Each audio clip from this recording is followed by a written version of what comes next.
ಎಲ್ಲ ಕಡೆ ನಮ್ಮ ಎಲ್ಲೆಲ್ಲಿ ಸ್ಲಮ್ ಬರುತ್ತಲ್ಲ ಅಂಥ ಕಡೆ ಎಲ್ಲ ಹೋಗಿ ಅವರಿಗೆ ಉಚಿತವಾಗಿ ಔಷಧಿ ಕೊಡುವಂಥ ಕೆಲಸವನ್ನು ಮಾಡಿ ನಾನು ದಿನೇಶ್ ಗುಂಡೂರಾವ್ರವರು ಹೆಲ್ತ್ ಕಾರ್ಡ್ ಕೊಟ್ಟರು.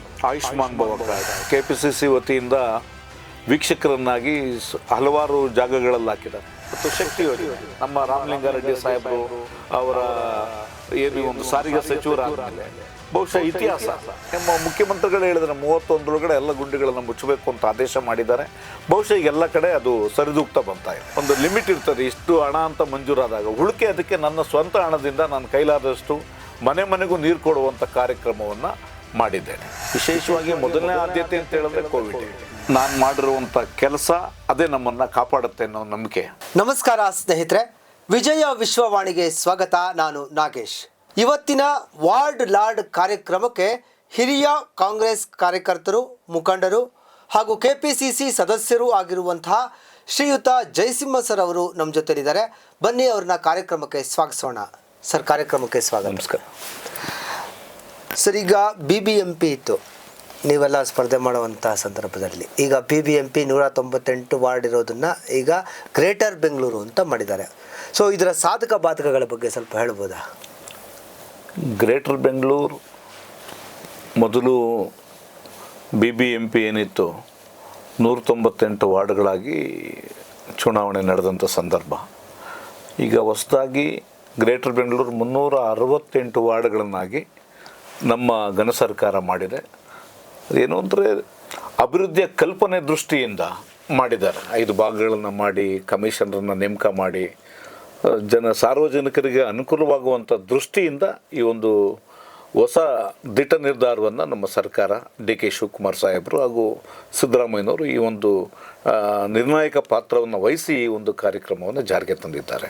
ನೀವು ಹಿಂದೆ ಸ್ಪರ್ಧೆ ಮಾಡಿದಂಥ ಸಂಜಯ್ ನಗರ ವಾರ್ಡು ಈಗ ನಾಗಶೆಟ್ಟಿ ಹಳ್ಳಿ ವಾರ್ಡ್ ಆಗಿ ಪರಿವರ್ತನೆ ಆಗಿದೆ. ಮೊದಲನೇದಾಗಿ 2 ವಾರ್ಡ್ ಇತ್ತು. ವಾರ್ಡ್ ನಂಬರ್ 18 ಮತ್ತು 19. 18 ರಾಧಾಕೃಷ್ಣ ವಾರ್ಡ್ ಅಂತ ಇತ್ತು, 19 ಸಂಜಯ್ ನಗರ ವಾರ್ಡ್ ಅಂತ ಇತ್ತು.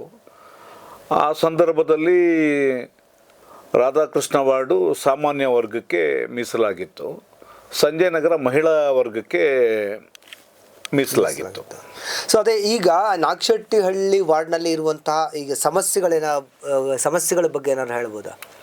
ಸಮಸ್ಯೆಗಳು ಬಹುಶಃ ಸಣ್ಣ ಪುಟ್ಟ ಇದ್ದೇ ಇರುತ್ತೆ. ಆದರೆ ನಮ್ಮ ಜನಪ್ರಿಯ ಶಾಸಕರು, ಪ್ರಸ್ತುತ ಮಂತ್ರಿಗಳು ಆಗಿರುವಂಥ ಬೈರತಿ ಸುರೇಶ್ ಅವರ ಒಂದು ಮೆಚ್ಚುಗೆ ಕಾರ್ಯಕ್ರಮದಲ್ಲಿ ಅತ್ಯಂತ ಯಶಸ್ವಿಯಾಗಿ ಅಭಿವೃದ್ಧಿ ಕಾರ್ಯಗಳು ನಿರಂತರವಾಗಿ ನಡ್ಕೊಂಡು ಬರ್ತಾ ಇದೆ.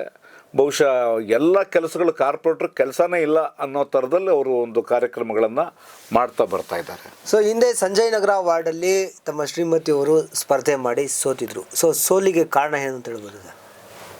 ಅದು ಸೋಲಿಗೆ ಬಹುಶಃ ಇಂಥ ಸಂದರ್ಭದಲ್ಲಿ ಹೇಳೋಕ್ಕಾಗಲ್ಲ. ಆದರೆ ನಾನು ಅಲ್ಪ ಮತದಿಂದ ಸೋತಿದ್ದೇನೆ. ಒಂದು ವಿಚಾರದಲ್ಲಿ ಭಾಳಷ್ಟು ಮುಂದಿನ ದಿನಗಳಲ್ಲಿ ಅದರ ವಿಚಾರ ನಾನು ನಿಮಗೆ ತಿಳಿಸ್ತೀನಿ. ಯಾಕೆ ಅಂತ ಹೇಳಿದ್ರೆ ಈ ಮತಚೋರಿ ಅಂತೇಳಿ ನಮ್ಮ ರಾಹುಲ್ ಗಾಂಧಿರವರು ಏನು ತಗೊಂಡಿದ್ದಾರೆ, ಬಹುಶಃ KPCCಯಿಂದ ಆ ಮಾಹಿತಿಗಳು ತಮಗೆ ಸಿಗ್ಬೋದು. ಯಾಕೆಂದರೆ ನಾನು ಅದು ಕೋರ್ಟ್ ತೀರ್ಪನ್ನು ನಾವು ಸ್ವಾಗತ ಮಾಡಬೇಕು.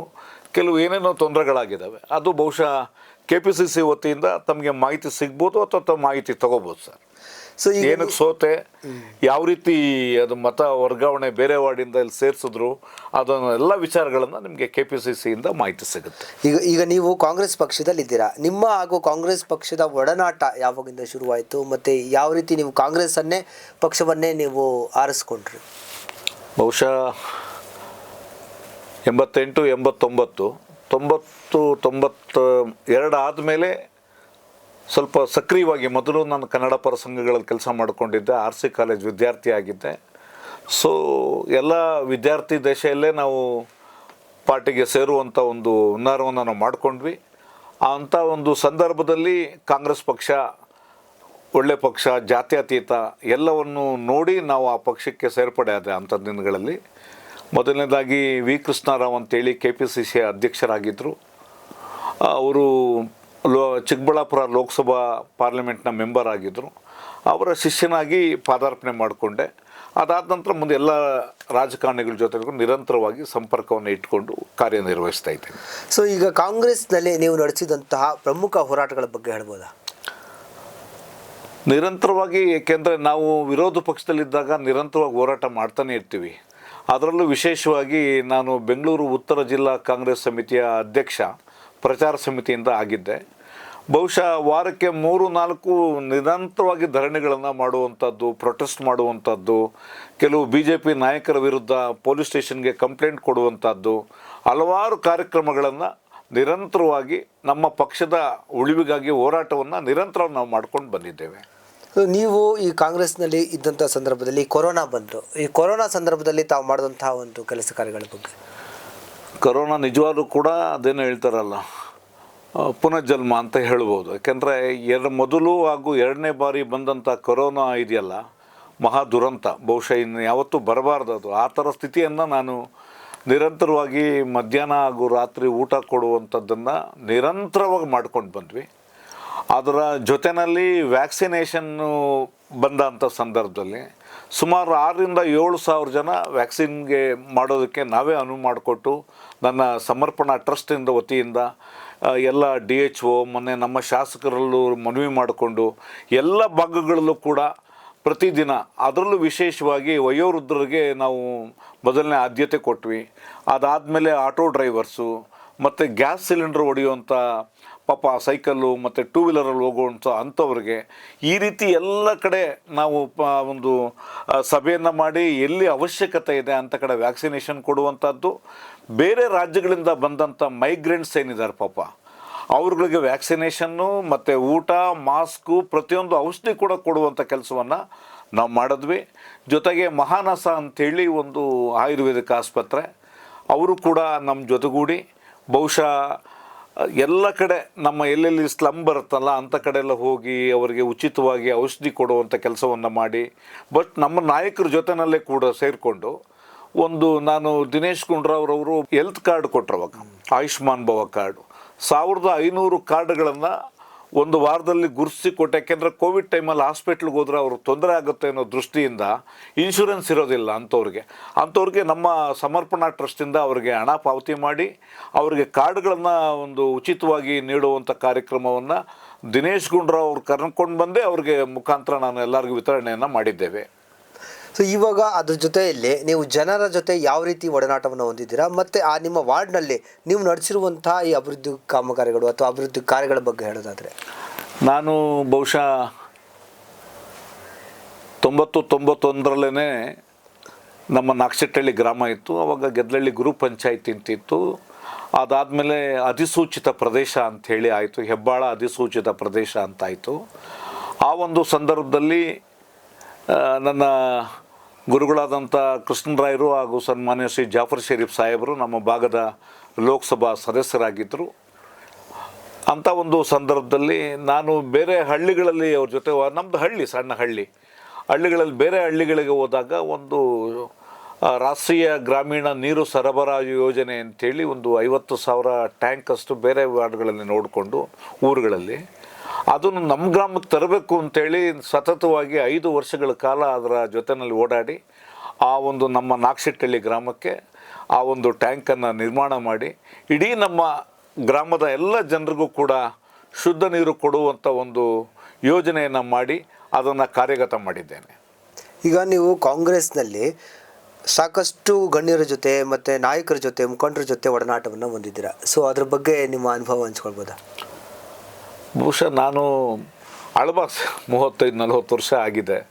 ಬಹುಶಃ ಎಲ್ಲ ರಾಜಕೀಯ ಹಿರಿಯರ ಜೊತೆಯಲ್ಲೂ ಕೂಡ ಈಗಿನ ನಮ್ಮ KPCC ಅಧ್ಯಕ್ಷರಾದಂಥ DK ಶಿವಕುಮಾರ್ ಸಾಹೇಬರು ಕೂಡ, ಅಥವಾ ಸಿದ್ದರಾಮಯ್ಯನವ್ರು ಇರ್ಬೋದು, ದಿನೇಶ್ ಗುಂಡೂರಾವ್ ಇರ್ಬೋದು, HK ಪಾಟೀಲ್ ಇರ್ಬೋದು, ರಾಮಲಿಂಗಾರೆಡ್ಡಿಯವರು ಇರ್ಬೋದು, ಈಶ್ವರ್ ಖಂಡ್ರೆ ಇರ್ಬೋದು, ಬೈರತಿ ಸುರೇಶ್ ಅವರು ಇರ್ಬೋದು, ಎಲ್ಲ ನಾಯಕರುಗಳು ಇನ್ನೂ ಮುಂತಾದ ಹಲವಾರು ನಾಯಕರುಗಳು ಕೂಡ ಪ್ರೀತಿಯಿಂದ ಮಾತಾಡಿಸ್ತಾರೆ. ಏನಾನು ಹೇಳಿದಾಗ, ಏನು ಸಾರ್ವಜನಿಕವಾಗಿ ಏನಾದ್ರು ಕೇಳಿದಾಗ ಯಾವುದೂ ಇಲ್ಲ ಅಂದೇ ಮಾಡಿಕೊಡುವಂಥದ್ದನ್ನು ನಾನು ಬಳಸ್ಕೊಂಡು, ಯಾಕೆಂದರೆ ಬಿಳಿ ಬಟ್ಟೆ ಮೇಲೆ ಚುಕ್ಕೆ ಬೀಳ್ದಾಗೆ ನಾನು ಕೆಲಸವನ್ನು ಮಾಡ್ಕೊಂಡು ಹೋಗ್ತಾ ಇದ್ದೆ. ನಿಮ್ಮ ಒಂದು ವಾರ್ಡ್ ಅಷ್ಟೇ ಅಲ್ಲದೆ ನೀವು ಹೊರಗಡೆ ಕೂಡ ಕಾಂಗ್ರೆಸ್ ಪಕ್ಷದ ಪರವಾಗಿ ಕೆಲಸಗಳನ್ನು ಮಾಡಿದ್ದೀರಾ. ಸೊ ಅದ್ರ ಬಗ್ಗೆ ಹೇಳೋದಾದರೆ? ಯಾಕೆಂದರೆ ನನಗೆ KPCC ವತಿಯಿಂದ ವೀಕ್ಷಕರನ್ನಾಗಿ ಹಲವಾರು ಜಾಗಗಳಲ್ಲಿ ಹಾಕಿದ್ದಾರೆ.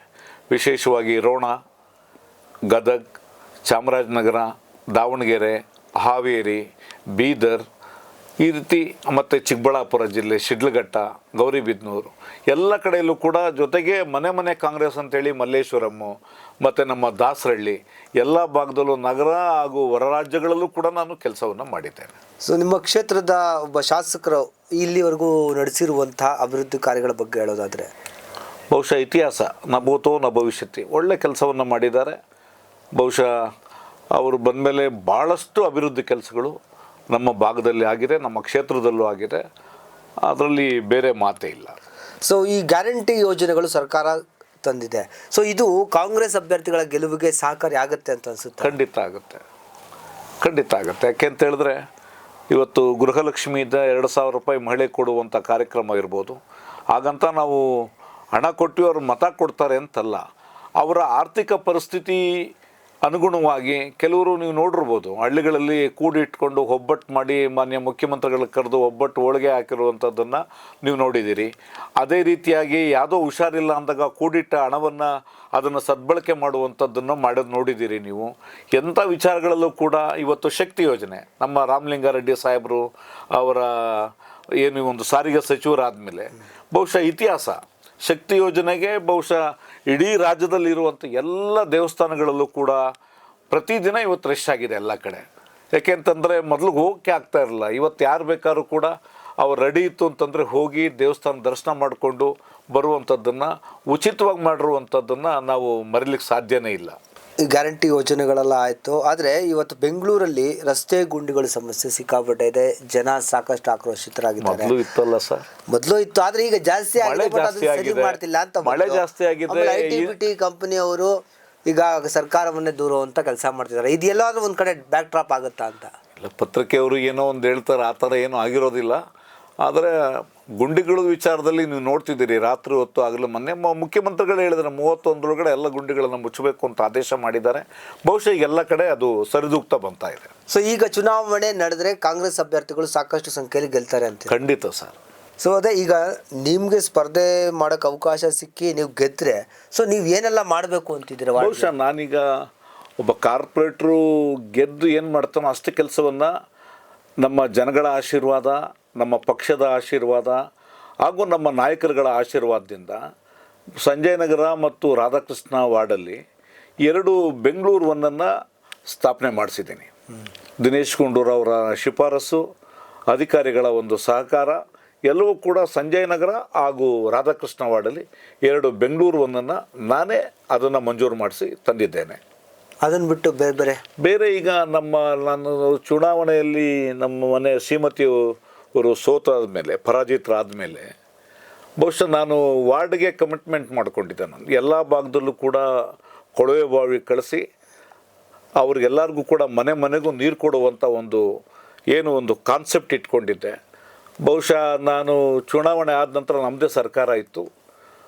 ನಮ್ಮ ಸರ್ಕಾರದ ಉಸ್ತುವಾರಿಗಳಾದಂಥ KJ ಜಾರ್ಜ್ರವರು HK ಪಾಟೀಲ್ರ ಮುಖೇನ ನಾನು ಅವ್ರಿಗೊಂದು ಪತ್ರವನ್ನು ಕೇಳಿಕೊಂಡು ಸುಮಾರು 15 ಬೋರ್ವೆಲ್ಗಳನ್ನು ಎಲ್ಲ ಭಾಗದಲ್ಲೂ ಹಾಕಿದ್ದೇನೆ. ವಿಶೇಷವಾಗಿ ನಮ್ಮ ನಾಗಶೆಟ್ಟಿಹಳ್ಳಿ, ಬಸವೇಶ್ವರ ಲೇಔಟು, ಅಮರಜ್ಯೋತಿ ಲೇಔಟು, ಸಂಜಯ್ ನಗರ, ಎಕ್ಸೈಸ್ ಲೇಔಟು, KEB ಲೇಔಟು, ಭೂಪ್ಸಂದ್ರ, ಈ ರೀತಿ ಎಲ್ಲ ಭಾಗಗಳಲ್ಲೂ ಕೂಡ ಕೊಳವೆ ಬಾವಿ ಅವರ ಅನುದಾನದಲ್ಲಿ ಕೊಟ್ಟಾದ ಮೇಲೆ ಕೆಲವು ಜಾಗಗಳಲ್ಲಿ ಕೂಡ ಒಂದು ಲಿಮಿಟ್ ಇರ್ತದೆ, ಇಷ್ಟು ಹಣ ಅಂತ ಮಂಜೂರಾದಾಗ ಉಳಿಕೆ ಅದಕ್ಕೆ ನನ್ನ ಸ್ವಂತ ಹಣದಿಂದ ನಾನು ಕೈಲಾದಷ್ಟು ಮನೆ ಮನೆಗೂ ನೀರು ಕೊಡುವಂಥ ಕಾರ್ಯಕ್ರಮವನ್ನು ಮಾಡಿದ್ದೇನೆ. ಸೊ ನಿಮ್ದು ಹೇಳಿದ್ರಿ ಇವಾಗ ನಿಮ್ಮದೇ ಒಂದು ಸೇವಾ ಟ್ರಸ್ಟ್ ಇದೆ ಅಂತೇಳಿ. ಸೊ ಆ ಟ್ರಸ್ಟಿಂದ ಮಾಡಿರುವಂಥ ಕಾರ್ಯಗಳ ಬಗ್ಗೆ ಹೇಳ್ಬೋದು? ವಿಶೇಷವಾಗಿ ಮೊದಲನೇ ಆದ್ಯತೆ ಅಂತ ಹೇಳಿದ್ರೆ ಕೋವಿಡ್. ಬಹುಶಃ ನನಗೆ ಮಾಹಿತಿ ಮತ್ತು ನನ್ನ ಸ್ನೇಹಿತರುಗಳು ಜೈಶಂಕರ್ ಅಂತಿದ್ದರು, ನಾಗೇಶು, ಮತ್ತು ನಮ್ಮ ಸಂದೀಪ್ ಗೌಡ, ವಿಶಾಲ್, ವೆಂಕಟೇಶ್, ನಟ ಕಿರಣ್, ಈ ರೀತಿ ಹಲವಾರು ಹುಡುಗರು ನಮ್ಮ ಜೊತೆ ಸೇರಿಕೊಂಡು, ಮತ್ತು ರಾಜೇಶ್ವರಿ, ಮೀನಾಕ್ಷಿ, ಇವರೆಲ್ಲ ಒಂದು ಟೀಮ್ ಮಾಡ್ಕೊಂಡಿದ್ರು.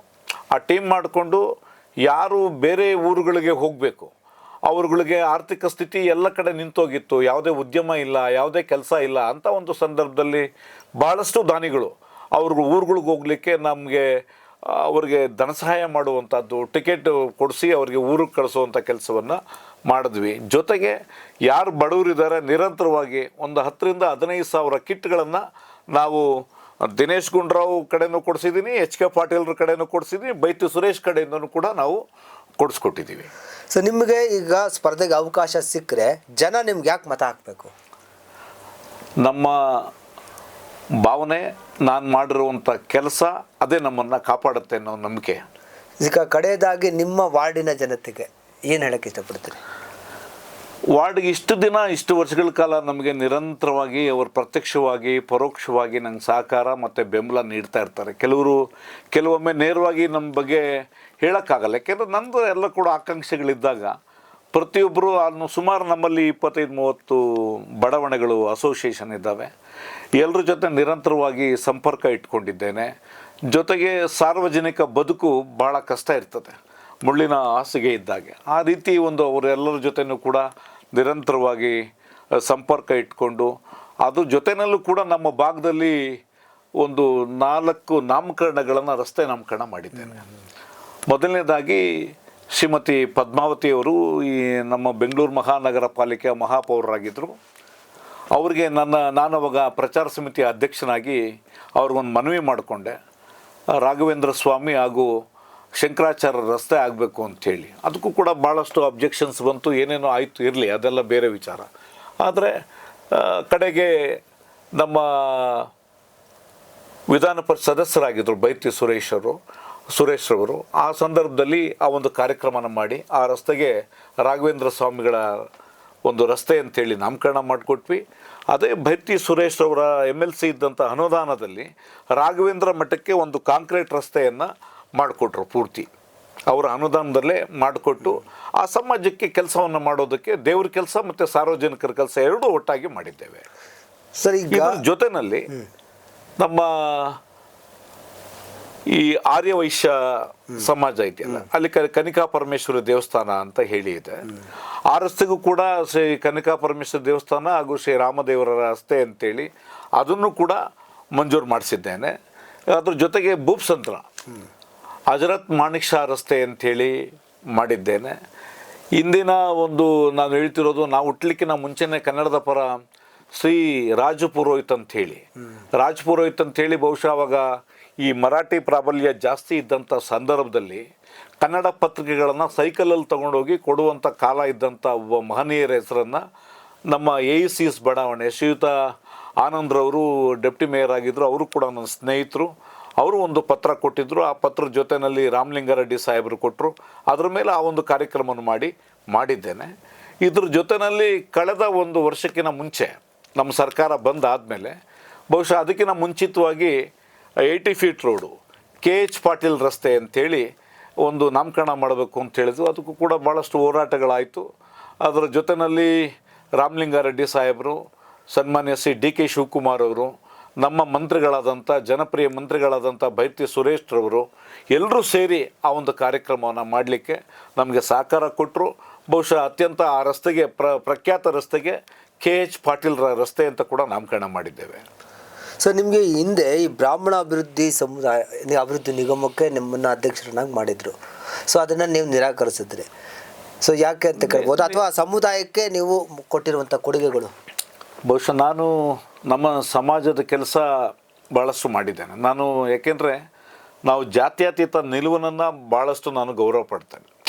ಮನೆಯಲ್ಲಿ ನಮ್ಮ ಸಂಸ್ಕಾರ, ನಮ್ಮ ಭಾವನೆಗಳನ್ನು ನಾವು ಎಲ್ಲ ಕಡೆನೂ ನೋಡ್ಕೋಬೇಕು. ಜಾತಿ ಅಂತ ಭಾವಿಸೋದಕ್ಕಿಂತ ನಾವೆಲ್ಲರೂ ಒಂದೇ ಒಂದು ಭಾವನೆಯಿಂದ ನಾನು ಹೋಗುವಂಥ ಕೆಲಸವನ್ನು ಮಾಡ್ಕೊಂಡು ಹೋಗ್ತಾ ಇದ್ದೇನೆ. ನನಗೂ ಕೂಡ ನಮ್ಮ ಅಖಿಲ ಕರ್ನಾಟಕ ಬ್ರಾಹ್ಮಣ ಮಹಾಸಭೆಯ ಅಧ್ಯಕ್ಷರಾದಂಥ ಅಶೋಕ್ ಹಾರ್ನಳ್ಳಿರವರು ಬೆಂಗಳೂರು ಉತ್ತರ ವಲಯದ ನನ್ನನ್ನು ಅಧ್ಯಕ್ಷನನ್ನಾಗಿ ನೇಮಕ ಮಾಡಿದ್ರು. ಬಹುಶಃ ಸಂಜಯನಗರದಲ್ಲೇ ಅತ್ಯಂತ ಬೃಹತ್ ಸಮಾವೇಶವನ್ನು ಆಯೋಜನೆ ಮಾಡಿದ್ದೆ. ಎಲ್ಲಿ ಬಡವರ್ಗದ ಪುರೋಹಿತರುಗಳಿರ್ತಾರೆ, ಪಾಪ ಹಳ್ಳಿಗಳಲ್ಲಿ ಅವ್ರ ಜೀವನ ಮಾಡಲಿಕ್ಕಾಗಲ್ಲ. ಯಾಕೆಂದರೆ ಇರೋ ಜಮೀನು ಕಳ್ಕೊಂಡ್ರು, ಯಾವ್ಯಾವುದೋ ಇದರಲ್ಲಿ ಜಮೀನನ್ನ ಕಳ್ಕೊಂಡಿದ್ದಾರೆ. ಪೌರೋಹಿತ್ಯ ವೃತ್ತಿ, ದೇವಸ್ಥಾನದ ಅರ್ಚಕರಾಗಿ ಕೆಲಸ ಮಾಡ್ತಾರೆ.